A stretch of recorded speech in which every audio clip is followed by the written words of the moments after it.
بسم الله الرحمن الرحيم السلام عليكم ورحمة الله وبركاته كلنتي وعنا وناكسن لما أنا أصحابتي إذا كحرا شبكة solarportal.com solarportal فيسبوك لايف يهدو دين لافو مرولبا وحانو كجرنا لنكا يوتيوب سياد كوارتين تايتلكا أرنتان مرر بدن سولا لابطي دالين يرد الصوماليات شانتا كون شانتا بغولا انت لا شيغي loo kaxeeyay in lagu soo tababaro waddanka Eritrea ayaanu falanqayn doonaa sida awgeed waxaan idinka codsanayaa in aad sii qaybisaan si asxaabta kale ay u arkaan runtii arrintan marar badan ayay soo laabatay dhowr jeer ayaan ka hadlay dhanka iyo Solar Portal dad qaarkood ma jecla in laga hadlo marar qaarkoodna comments ayaan ka soo bixiyay oo noocaas ah dad qaarkoodna haddii reerkooda hadduu meesha uu ku maqan yahay caruurtooda ay ku maqan tahay wiilashooda ay ku maqan tahay waxay u arkaan inay xaq tahay in laga hadlo aniga shakhsiga idin hadlay Cabdinaasir reerkayga wiilal aan qaraabo hoosanahay aan abti u ahay ayaa meeshaas ku maqan marka waxaan ka ahay stakeholders ama saamileydan ka mid ahay marka inaan ka hadlo qofna raalgelin ka siin maayo inaan u hadlo on behalf of hooyooyinka Soomaaliyeed ee maanta baroranayay dad qaarkoodna ay ku dhacsan oo yiraahdeen waa film hindi ah oo mucaaradka uu soo sheegay of course hooyada ma ahan ama reerka kuma maqna ama narrative-kaaga ama aqligaaga aadka u yar halahan la eg wuxuu ku tusayaa kaliya waxa la yiraahdo cadaani madow ama black and white ayuu ku tusayaa laakiin arrintan waa waxa la yiraahdo maroodi mundul ku jira ama elephant in the room ku jira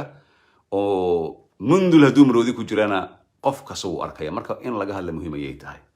maanta waxaan aragnay maanta kaliya dhowr jeer ayaan aragnay hooyooyin Soomaali oo baroranaya oo runtii argagax leh ilaan hooyo Soomaali waa hooyada oo kale haddii ilmo ay ka maqnaan lahaayeen hooyada saas ay u oyn lahayd dadkaasna dad baa waxay ku tilmaameen waa dad mucaaradka uu wato oo ma aragtay doonaya in dawladdu ay ridaan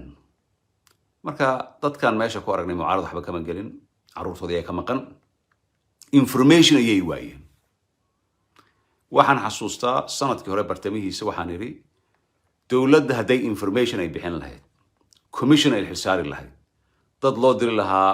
waddankan aan walaalka nahay ee Eritrea oo saaxiibka aan nahay Eritrea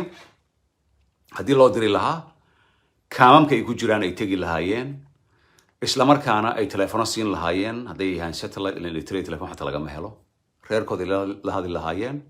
ciidanka Soomaaliya meesha ay doonto wadan dictator wadan dimuqraadi oo lagu soo tababar kara dib heshiis u dhaxo laakiin arintii inta badan waa la yaraystay wax weyn lagama dhigin sida awgeed waxa hadda dhacday waxay Mareykanku ay yiraahdaan chicken kii ayaa inuu roast in uu dubma iyo guriga yimid hada chicken come home to roast taasoo ah inaan aragnay maanta wiilal ka soo fakaday oo dhowr asbuuc ku soo lugeeyay from Eritrea ilaa iyo yimaadeen Ethiopia soo mareen ay soo gaareen magaalada Garowe kuwaasna waa markhaati nool dad baa waxay umada ka dhaadhiciyeen waxba ma jirto ciidan la qaaday ma jiro wiilal la qaaday ma jiro dad ayaa waxay yiraahdeen waa propaganda ay wadaan qolooyinka mucaaradka way fiicnaan lahayd inay propaganda ay tahay qofna wiilan ka maqneen laakiin anigu ma aaminsanay hooyo Soomaali ee meel soo istaagaysa isla markaana oranaysa laakiin Ilaahay baa mahadlay maanta waa markii ugu horeysay dawladda aan ka maqlo ciidamada lagu tababarayo Eritrea in uu yiraahdo none other than Professor Dube wasiirka warfaafinta dawladda federaalka taas waa wax wanaagsan awal waa la inkiri jiray oo waxaas waxba kama jiraan waa propaganda oo bilaayo at same time dhowr jeer oo aan ka hadlay barnaamijkan waxaan iri anigu personally shakhsi ahaantayda ma aaminsanayn in ciidan Soomaaliyeed ay ka dagaalameen ama ka dagaalamayaan dagaalka Tigray ee November sanadkii hore bilowday ee dadka aadka ah lagu dhibaateeyay xasuuqa kufsiga iyo waxyaabo aad u foolxun ka dhacay sababtoo ay tahay Ethiopian iyo Eritrea iyaga ay shaqaynayaan Tigray isku filan marka dad badan ayaa waxay yiraahdeen ciidanka meesha ka dagaaleen ilama reportka aan ka arno UN High Commissionka aan ka hadli doono oo human rights ka xuquuqul insaanka ay soo saareen oo yiraahdeen ciidamada Soomaaliya ee tababarka loo geeyay ciidanka kale ma jiro Soomaa annaga ciidanka nagu filnayn diyaarada inta laga saaray Beledoogle iyo Muqdisho lama geynin inay meesha ka dagaalamaan waxay yidhahdeen ciidamadii Soomaaliya Eritrea ku sugnaa qaarkood dagaalka way ka qayb galeen taasoo ka soo horjeeda dastuurka iyo qaabka waddankan uu shaqeeyo laakiin maanta waxaanu aragnay dowladdu acknowledge garayso oo tiraahdo ciidanka waddankaas waa la geyn karaa waa markii ugu horeysay waa wax fiican inay acknowledge garayaan laakiin waxa ka fiicnaan lahayd anigu mar walba waxaan idhaahdaa dowladda Soomaaliya advice oo maaragtay la taliyo wax u sheega malayn maayo qof maaragtay xogaa maskaxdiisa ay fiyowdahay inuu kala taliyo arrimahan sababtuna waxay tahay ani haddaan ahaan lahaa anoo militarian aan historian aan ahayn waxaan dhihi lahaa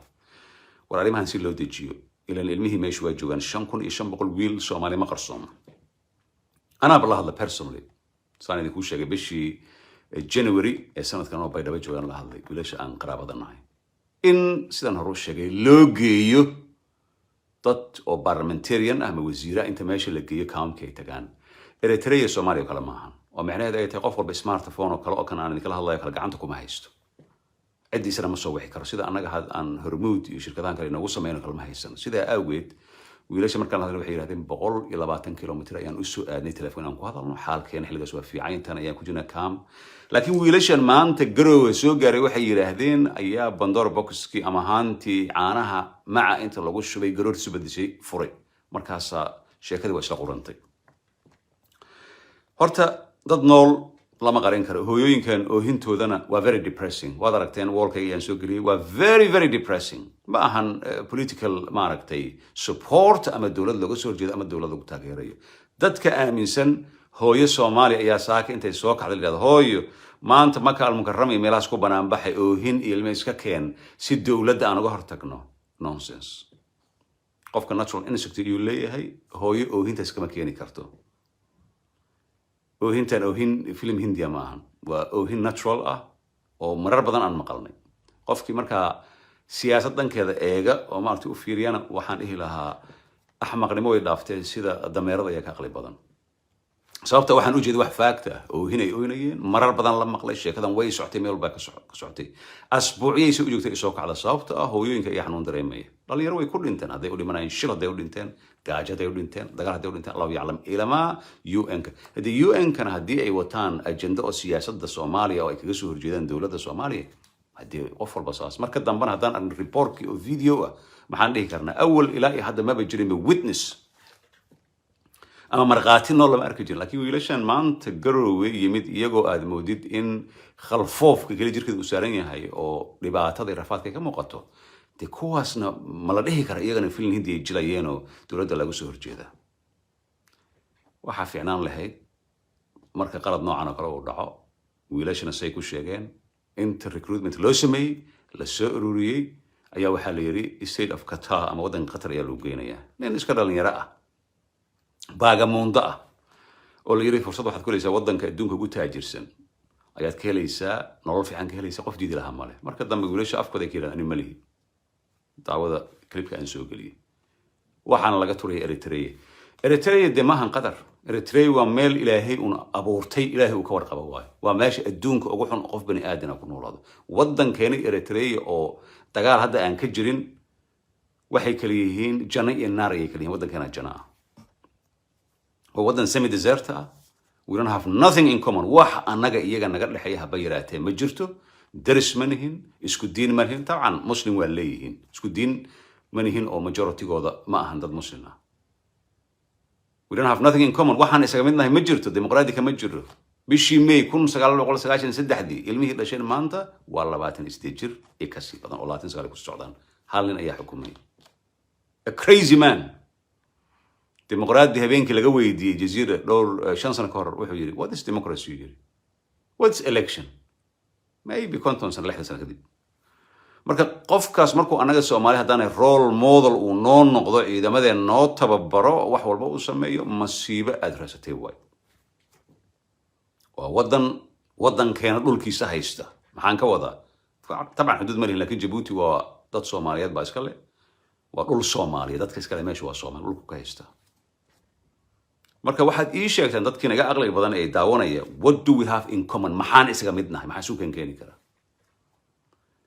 ciidan meesha la geeyay iska daf ciidamadooda waddankan waa waddan noloshaada maalinta dhalatid oo aqaan gaartid awood ay yeelatid rag iyo dumar waxa tahay compulsory ay qasab kugu tahay inaad noqotid maaragtay ciidan aad noqotid noloshaada inta ka dhiman waa wadan dadkii dibadda ku noolaa ku qasbay anoo hadda waxaan ku suganahay Istanbul haddaan Eritrean ahaan lahaa bishii haddaan dhiibi waayo ama 6 bilood ama sanadkii canshuur aan dhiibi anoo dibadda jooga reerkayga ama qof walba lagu dhibaateynay mar dambe ku soo laaban maayo marka what do you have in common dhalinyaradan waxay yiraahdeen jirdil bahdil gaajo wax walba I believe 100%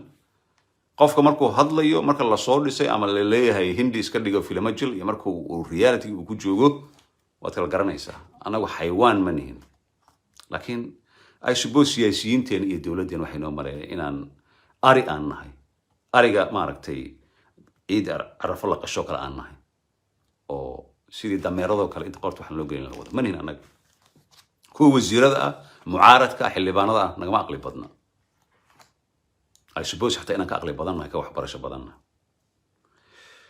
marka arrintan baroradiiqa iyo dhibaatadan iyo rafaadkan iyo oohintan hooyinka Soomaaliya ay sameeyeen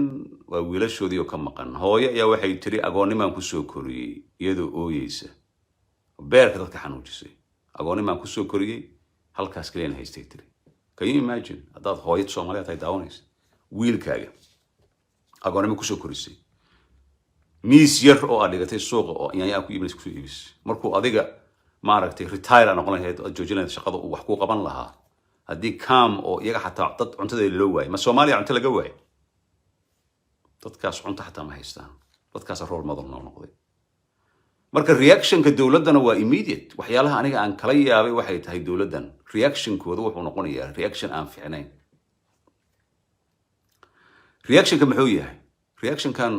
markii ugu horreysay markii boqolaal jeer aan aragnay waxaan aragnay markii qalbi dhagax la dhiibay waxaan aragnay Cabdiraxmaan Cabdi Shakuur Cabdi Qaydi artiisi arrimihii dhacay ee qaladaadka reactionkiisa waana ka hadalnay waqtigaas haddana waan ka hadlaynaa reactionka wuxuu ahaa Professor Dubbe wasiirka warfaafinta ayaa hadlay very articulated guy shakhsi maaragtay yaqaana si loo hadlo siyaasi kale u hadla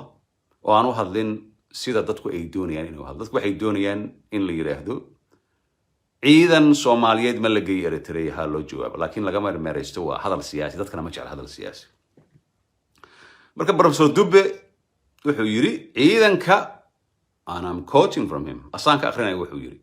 waa ay qorneed waan dhageystay ciidanka way caafimaad qabaan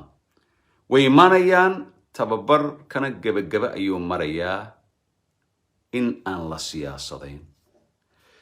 cid siyaasadeen lahayd male ciidanka Soomaaliyeed waxa lagu tababaraa Turkey waxa lagu tababaraa wadamada kale aan asxaabta aan nahay weligeed waa lagu tababari jiray Talyaaniga la geyn jiray Jarmal Mareykanka la geyn jiray Malaysia meel walba lama siyaasadayn laakiin I suppose professorka oo nin aan saaxiib aad isugu dharnahay waxaan weydiin lahaa haddii one of your family ama my family la kaxayn lahaa oo la geyn lahaa Eritrea oo dhowr sano aan hadalkooda aan maqlin dagaal sokeeyo oo aad u xun oo faraha looga gubteen uu ka socdo meel dadkan lagu xasuuqay oo hadda UN-kii xataa heer ay gaareen ninkii Nobel Peace Prize la siiyay oo maaragtay farmaajo afwaaki iyo farmaajo saaxiibka la ahaa maanta in viisooyinka laga joojiyo cunaqabateena dusha laga saaray ninkaas wadankaas haddii loo diro maxaan dareemi lahayn maxaan dhihi lahayn war naga daayo waxaan waa siyaasad cid ehleed ma jirto qof walba wadanka iyo siyaasadda iyo isdhaxyaacan waxa uga muhiimsan wiilkiisa ama gabadhiisa diskiisa dii meesha la geeyo marka is easy in caafimaad qayb bay qaban gabagaba ciidan waa la tababari karaa xataa wadan oo noocan ah oo ma aragtay aan loo baahnayn oo anaga iyaga wax aan isaga midnahay adduunka aan jirin haddii lagu tababaro xataa waxa fiican lahayd qofka askariga inuu is adkeeyo meesha uu joogo kaam uu ku jiro uu dagaalamo ilan meeshan ma ahane xeebta liido oo aad iswaraysid oo aad ku raaxaysanaysa ma ahan laakiin communicationkii dawladda ma waxay weysay ilan friendly nation ayaan la nahay soo ma ahan Eritrea ma waxay weysay in dad loo diro oo la soo kormay la soo duubay ilan dawladda waxaas waa jeceshahay dawladkaas way jeceshahay meeshay doontaa ka timaado way jecel yihiin in video isawir waxaa la diri lahaa parliamentarian group oo caucus la diri lahaa waxaa la dhihi lahaa ummadda si loo dejiyo meesha la keeno qofkii xataa ka hadla ayaa social media lagu soo taagaraynay oo la lahaa dawladda ka soo horjeeda cadow baad ku tahay ciidankeena siyaasadeynaysa bala bala nonsense waxa wax ka jira way narrative-ka oo iyaga ay rabaan meesha ma taalo dadku waxay u arkaan marka tiraahdo ciidankii xataa su'aal la isweydiin karaa ciidankii Eritrea loo qaaday maaragtay yaa ka war haya saaka markaan soo qoray reactionka aad u fara badnaa laakiin dad waxaad ka dareemaysaa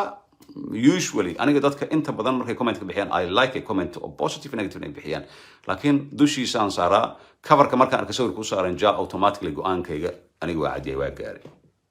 oo siyaasadeen Professor Dube oo hadalkiisii wata wuxuu yiri in dana gaar ah laga leeyahay arintan ayaa laga yaabaa well of course professor with respect dana gaar waxa kale reerkii wiilashooda ka maqnaa reerkii wiilashooda intay soo lugayeen intaasoo kilomitir kumaan kilomitir ay ku soo gaareen maaragtay meeshan la yiraahdo Puntland ay ku soo gaareen dad baa xataa comments ka bixiyay waxay yiraahdeen ma aqliga waxay noo sheegeen Ethiopia Eritrea laga soo lugayn karaa oo Puntland lagu imaan karaa dadka boosaaso degan oo aan yiri dadkaas wadanku ay ku soo bateen yeeyeen rogina Soomaali jinsiyadeedii bedelan weydii oramada la yiraahdo in laga soo lugayn karo in kale waxaad ka soo lugayn kartaa Morocco ka soo lugayn kartaa waxaad ka soo lugayn kartaa Europe meesha ugu dambayso ayaad kaga lugayn kartaa qofka haddii nafta desperate ku yahay tan ugu dambaysa oo pointiga aan ka soo qaatay oo aniga iga yaabisay oo kulay waxaan professorka jeebkiisa lama soo bixin Professor Dube intaan ka aqaano waa waxaan loo soo dhiibay oo isaga maartay gudba la yiri waxaan raadiyay erey aan ku fasirto anoo af Soomaaliga aan fiicneen baffled in Ingiriis baffled wax ma aragtay maskaxdaada inta aad ku maqashid oo ay isu keeni kari weysid waxay dhahan Ingiriisku maxay dhahan it doesn't make any sense waa isu keeni waay aniga kullay idinka ga aqli badan idinka ay dhaama idinkana af Soomaaliga badiya bal intaan ku jira ee fasir ereygaas oo professorku uu yiri wuxuu yiri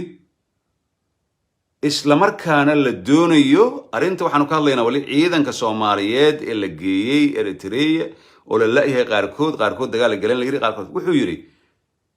isla markaana la doonayo in shacabka laga jeediyo xasuuqa gedo waan ku celinayaa isla markaana la doonayo in shacabka laga jeediyo xasuuqa gedo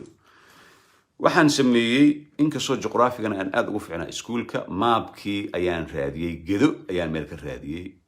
Eritrea raadiyay waa isu keeni kari waay waa ka shaqaysan kari waay waxaan isku dayay dad qaarkood inaan raadiyo aan ilaahdo gedo iyo Eritrea marka who is waa ayo qofka doonaya in shacabka uu ka jeediyo xasuuqa ka dhaxay gedo ilaan dawladda iyo Jubbaland iyo mucaaradkii qof walba wuxuu ahaadaba markii ummadda isku kacday oo gaadeen ayaa qof walba uu ka kacay oo maaragtay uu waraaqa uu soo qoray oo condemnation ayaan soo binayna leh marka yaa waayo qofku aan garan lahayn ma hooyooyinkii marka mukarrama ku ooynayay ama wiilashii Eritrea joogay waxay doonayaan diversion ay doonayaan in what sense ilaa marka in leeyahay siyaasiyiinta waxay doonayaan marraba ereya oo very strong language in isticmaalo marraba ma waxay doonayaan siyaasiyiinta in ma aragtay ay dhahan foraarsada I'm sorry I have to use that wax kale aniga aan isticmaali kara mal intaas ayaa hartay maybe dad qaarkood they don't like it the way I express myself qaabkan uu ma aragtay laakiin qofka markuu heer uu kula gaaro adiga personally siyaasiga ah siyaasi adiga kama aqli badna kama wax barasho badna in a contrary waxa laga yaabaa inaad ka aqli badan tahay oo ma aragtay aad oo ka aqli badan tahay oo ka wax barasho badan tahay in this case Professor Dube was very educated, well-educated person, articulated. Professor ka xalay intuu meel fadhiiso ma soo qoran kan no ma soo qoran professorka waxaan wax loo soo dhibay waa wasiirka faafinta in la yiraahdo isla markaana la doonayo in shacabka laga jeediyo xasuuqa gedo what does it mean waa maxay macnaheedu bal ii sheeg taas aniga waan garan lahay bal please waxaan ka codsanay intii daawanaysa kuntii 500 daawanaysa bal comment ka bixi what does it mean war siyaasadda iska ilow forget about qofka taageerida qofka ka soo horjeedid qofka jeceshahay iyo forget it bal ii macnee gedo iyo Eritrea ciidankeed maxay soo keenay waxa isu keenay sheegay markaa waa ku dhacday dhamaantiin aniga idinku aqli yara ayaa idinku aqli badan hadda markaa waa bilcaks way taas ay dawladda aaminsan tahay waxay aaminsan tahay dawladda in arintan geda ka dhacday dadku ay doonayaan inay diversion ku sameeyaan same time waa ku dhacay haddana aniga isla dadka u aqli badan tahay qaabkan u hadlaya fahmi kartaan Soomaa aniga isla dadkii u aqli badan tahay waa ku dhacay imtixaankii sababta aan ugu dhacayna waxay tahay gedo qolooyinkan maanta eeraboradoodii furay marna naga xirtay marna jaad noo keena marna kenya la deriska ah oo walaalaha aan ahaan jirnay ayaa geda dad Soomaaliya ku xasuuqay 109 jeer ayay soo weerareen diyaarad kursi hal mar ma ahan 240 milyan worth of livestock iyo anteenooyinka hormuud ay burburiyeen taas waan ognahay waan ka hadalnay waana ka dhidhinay iyadoo dawladda iska aamusan tahay marka yaa qarinaya ma dawladda wax qarinaysa oo geda diversion samaynaysa ma shacabka samaynaya maybe markii dambe xataa markaan fikir waxaan isiri maybe hooyooyinkan oo marka aan mukarrama ku ooynayay diversion inay samaynayaan ma laga yaabaan isiri haddana waxaan isiri taa ma dhici karto so idinkuna waa ku dhacdeen imtixaankii aniga ugu dambeysana class-kana waa ku dhacay waxaa idinka doonayaa homework inaad ka dhigataan oo hadalkan professorku uu dhahay dad badan ameerli sana u fiiriya sana u fiiriya waxay dhaheen it's no big deal laakiin waxaa idinka codsanaya intiina daawanaysaa imtixaan ahaan u qaata isla markaana la doonayo in shacabka laga jeediyo xasuuqa ka dhacay gedo haddii arrintan ay ku dhaqaaqi lahayd ama ciidankan ay joogi lahaayeen Kenya ama uu jiri lahaa waxyaabo kale waan dhihi lahayn laakiin I am sorry ilaa iyo hadda markaan maqlay dhowr saacadood ka hor waan keeni kari waayay waxa lagu jeedo waan keeni kari waayay waana ku dhacay maybe aan isamaanay aniga jaamacadda iskuulka aadan u fiicnaan jiray very clever guy laakiin tan waa ku dhacay gacantaan tagay ninka ragga waxaa loo baahan inuu gacan saan u tagay idinkan gacanta taagto waxaad tirahdaan waan ku dhaxnay waayo Eritrea ay ciidan la geeyay iyo Kenya maaragtay xitaa haddii la yiraahdo maraan ku fikiray maybe hadday deris ahaan lahaayeen Ethiopia kale oo mooyaalo oo meesha u dhow goboladaas diyaaradaha oo ay ka soo duulaan oo xiriir fiican oo ka dhaxay labadan dan ay meeshan burburiyaan in Ethiopia ciidankeeda ama Eritrea waxay ahaadaan ay dadka diversion u sameeyaan waa dhici kartay laakiin de meesha annaga bay isaga dhawaatay loo fiiriyo meesha isu jiraan Eritrea iyo Kenya iyo Soomaaliya marka imtixaanka sana waa ku dhacay I'm sorry ninka ragga waxaa loo baahan yahay markuu ku dhaco inuu yiraahdo baalka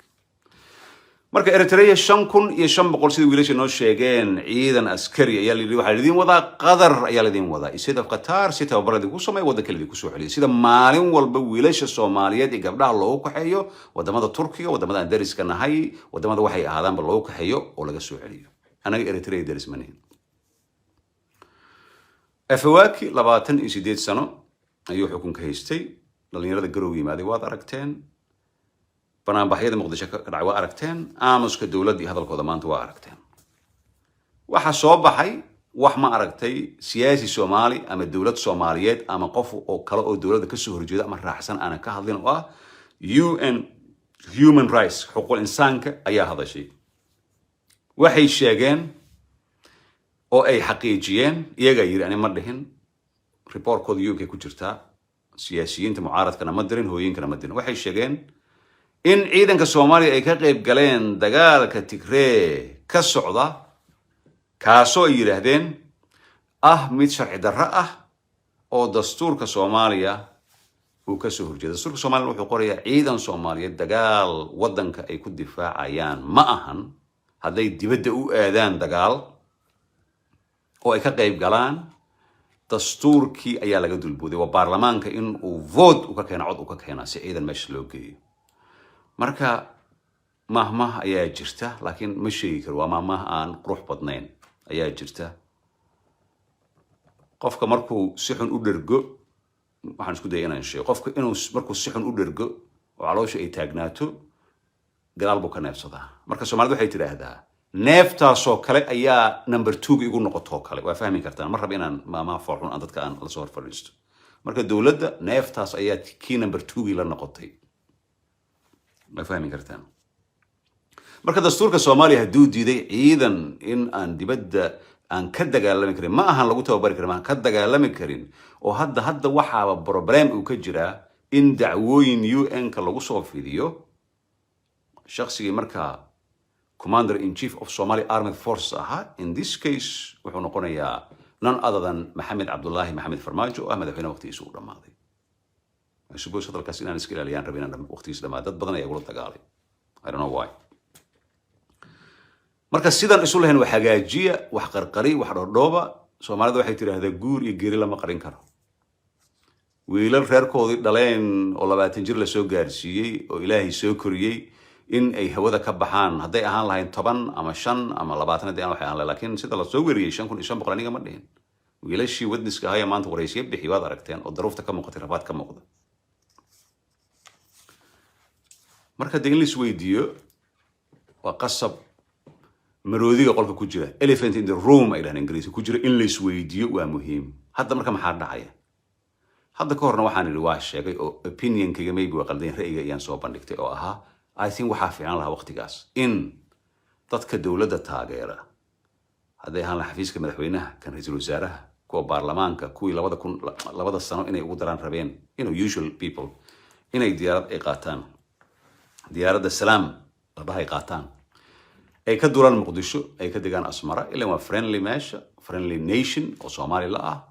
oo la yiraahdo dadkan social media ka hadlay hooyinkan ooyaya ee hindida iska dhigaya dadkan kale ee siyaasiyiinta ah beentooda la soo afjaro hal la taga meesha kaamamkan 100 kilomitir u jiro anigu unless aan arko video caddayn ah weli aniga personally hatta UN reportkiis waxaan dhihi karaa ma aaminsani ilaa aan ka arko waayo arrintan arrin siyaasadeed maahan sida wasiirku sheegay waa la siyaasay laakiin siyaasado ma arko arrintan waxaan arkaa national security national interest aan arkaa qof walba Soomaaliya ka hadlana ay muhiim u tahay ay Eritrea tagaan asmara ay ka degaan kaamamkii la geeyo kaamamkii ay soo arkaan askartii ay la soo hadlaan laakiin wiilashan jirdil iyo bahdil baan lagu siin and I believe it in 100% igaan aaminsan in siyaasi ma aaminsan wiilashan la soo dhibaateeyaan aaminsana hadday soo arkaan wiilashan oo cunto fiican cunaya wadankooda usoo tababaranaya cadowga internalka externalka maaragtay ciidankeena la geeyo xuduudka Kenya iyo iska ilo Ethiopia lagama hadlay yaa laga hadlay Ethiopia la geeyo Kenya meel walba waa ku farxsanaan lahayn ciidan awood la noo imaan lahaa laakiin qofka aad dabka ka qaadanaysa la fiiray siduu yahay maanta role model markuu afawaaki uu noo noqday waa noo dhamaatay Soomaali haddaan nahay kabatolaha waxa la yiraahdaa kabihiisa la eegaa ayaa la yiraahdaa marka nin karfantiisa si tulanayo adna marcad ii kanaad leedahay hadaa Soomaaliyaana marka arrinta qadiyad ma ahan yaan ku dheeraan barnaamijka arrintan qadiyad ma ahan wax kalena ma ahan hooyooyinkan ooynaya ilintooda ay socoto ay barooranayo ilmaha agoonnimo ku soo koriyay ilintooda fidnay sameynaysa fidnadaas oo ah in nabad la waayo in roob la waayo in rafaad ay dhacdo in qof walbana legacygiisa lagu xasuusto dadka siyaasadda gala waxa la yiraahdaa aan soo qaatay koodkan aad u wanaagsan saddex waxyaalood ay ka raadin siyaasadda qof markuu siyaasi yahay xil xoolo iyo xormo ka raadiya xormada ku dambeys waa legacygiisa laakiin qofka hadduu legacygiisa ama dawladda ku jiro ama madax uu hada legacygiisa u noqdo hooyo Soomaaliyeed oo ooynayso oo ilmaheedii la dhowr sanadood la oo meel kaga maqan yahay oo arrintiina la siyaasadeeyay waxa siyaasadeeyay qof walba oo ku dhex jira waxay yiraahdeen war ciidanka xagga la geeyay waa rago way soo dagaalamayaan intay sameynayaan marka arrin yar ayaan ku soo afjaraya oo loo baahan yahay in laga hadlo dad badan ayaa waxay ka hadleen waxay yiraahdeen Maxamed Cabdullaahi Maxamed Farmaajo kaliya maxaa eeda loo saaraya fair enough Maxamed Cabdullaahi intuu recruitment soo sameeyay maaragtay kaligiis ma soo qaadan wiilashan ma dirin ninkii la oran jiray Xasan Cali Khayre hadalka macaana oo elegantiga ahaa oo balaayada ahaa oo ra'iisul wasaaraha wadanka ahaa Xasan Cali Khayre wuxuu ka ahaa Soomaaliya ra'iisul wasaare waxaana shaqada keensaday Maxamed Cabdullaahi Farmaajo oo ah commander in chief of Somali Armed Forces qofka fahmayo baa fahmi kara let's say waxaana qoreen devil advocate Xasan Cali Khayre ninka la yiraahdo ayaa ka mas'uul ahaa oo dusha laga saaray ciidankan meesha la geeyay isaga ayaa ka mas'uul ahaa qalbi dhagax isaga ayaa ka mas'uul ahaa Cabdiraxmaan Cabdishakuur Cabdi Qaybdiid iyo wax walbo isii ka halaabay asoo ah shaqaale waa Maxamed Cabdullaahi Farmaajo dusha laga wada saaray meeshan ku joojinaya full stop aan leeyahay marka same time ma oran karnaa hadda 19 February markii la isku dayay in la xabadeeyo oo la dhibaateeyo murashaxiinta madaxweynayaasha hadday ahaan hoteeladooda hadday ahaan wadooyinka 22 bishii April oo halistii ugu weyneed wadanka la geliyay oo la rabay in 2 sano lagu darsado wadanka dagaalka la geliyay dhibaatooyinka la geysay dadkii halista la geliyay Sheekh Shariif waxaan ka hadlaynaa Xasan Sheekh Daraada ugu dambeysay la geliyay dhibaatooyinkan dhacday yaa prime minister Soomaaliya markaa waxa ka ah PM problem weli ma maqasheen qof oo blame gelinay I'm not here to defend أما ما ركتي حسن علي غيره أما يرادو لكن let's not be منافقين أما hypocrites نقولين Soomaalida waxa la yiraahdaa runta rag kama naxiso haddii ay saas tahay let's blame wixii ka halaabay oo dhan farmaajo banaanka aan ka dhigno shaqo ma kule yaa ahaa PM-ka ninkaas in this case haddii daacadaan u hadalno let's blame PM Roble markaa 19 Febraayo xabadihii la tuuray aan blame maalintii ugu dambeysay oo meeshan xaafadan ku yaal xabsiga dhexe lagu xabadeeyay oo halista la geliyay markii Sheekh Shariif iyo maaragtay iyo hotelkooda lagu xabadeeyay iyo wixii kale oo xun oo dhacay xabadii waxay dhacaan let's blame for PM at least waxaan dhihi karnaa fair point ma dhahayna soo maahan haddii waxaan nahay sidaan hore u sheegay dhowr sano coordination full of hypocrites waddan ay ka buuxaan munaafiqnimadana waxaa keentay annagoo aaminsan shakhsi aaminsan individual aaminsan annagoo qabiil aaminsan annagoo heer maanta aan gaarnay hooyooyin ku barooranayaan bartamaha magaalada caasimadda ah ee Muqdisho aan merely filna ay jirayaan waa recruitment la soo sameeyay waa la soo dhisay I suppose soddonkii maalmood ugu dambeeyay waxay ku jireen studio Daniel ku yaala oo Hollywood ale si qaabka loo ooyo bas halkan iska saar ooy waxa dhaha barooro alla ba ayay wiilkayga iga maqan dheh yaa la yiri or maybe wiilashan afartan ah ee Puntland ciidankooda soo tababartay waxa la yiri iska dhiga waxaas dhaha walaalayaal waqtiyan iska lumin let's not be hypocrite waxyaalaha aan ka arnay gada ka dhacay waa ishiisa laga arkaa ushiisa lagu tumaana annaga dhexdeena saana institution waddanka dhisan ma jiro qof walba wuxuu ku mashquulsan yahay siduu u heli lahaa madaxtinimo siduu u heli lahaa mid walba kii wasiirka in adeerkiisu wuxuu ku soo darsanaya guddiga doorashooyinka kii kale waxa waaye I don't care why qof maanta very few xildhibaana maybe ninkan la yiraahdo Odawaa iyo Xasan Firimbi oo kale oo scholarship sameeyaan oo wax meel ka qoqada intooda kale ma maqash wax sameeyaan ama Khadiija Maxamed Diiri haddii sheekadu ay noqotay hadalkii homework aan idinku diray hadday noqotay meesha aan ku kala yaacno waxba ma hayneen maalinta rabtana Kenya ha furto xuduudkeeda maalinta rabtana hooyooyinka Soomaalida ha kuleyso hooyooyinkii Soomaaliyeed ee marka ku banaan baxeen la yiraahdo Hollywood bay jilaan iyo Bollywood bay jilayaan haluu kala tago ugu dambeyn idinkoo mahadsan homework aan idin diray please waxaan idinka codsanayaa videogan ka saari maayo meesha ku jiraya ilaa waqti dambe inaad iga soo jawaabtaan anigu waan ku dhacay imtixaankan kaasoo ah hadalkii loo soo dhiibay nan adadan saaxiibkay Professor Dube oo ahaa isla markaana la doonayo in shacabka laga jeediyo xasuuqii gado iisoo hela iisoo dira waa mahadsantihiin waxaan ilaahay uga rajeynayaa hooyooyinkan Soomaaliyeed iyo wiilasha qaraabadeena ah ee waddankan halista ah Eritrea jooga inuu ilaahay waddankooda ugu soo celiyo waxay u qaatay in baadiyaha Soomaaliya gaajo ku dhintaan intay Eritrea ku dhiman lahaayeen ma ahan arrin siyaasadeed waa fact hooyada ilmaha ka maqan siyaasad shaqo kuma leh ilmaheeda ay aragtay she doesn't care dantay kale muxuu yahay hadii Khayre ama Shariif ama in Cabdishakuur u yimaado madaxweyne noqdo they don't care waxay keer gareynayaan ilmahooda say u soo heli lahaayeen intaas ay tahay laakiin waxyaalo badan ayaa soo socda arrintan way soconaysaa dad badan ay dhibaysaa laakiin tough that's their life qof ay cunto ka hayaan ama wuxuu qaban karaa ma jirto waa mahadsantihiin Soomaaliya ha noolaato wabillahi tawfiiq wassalaamu calaykum waraxmatullaahi wabarakaatuh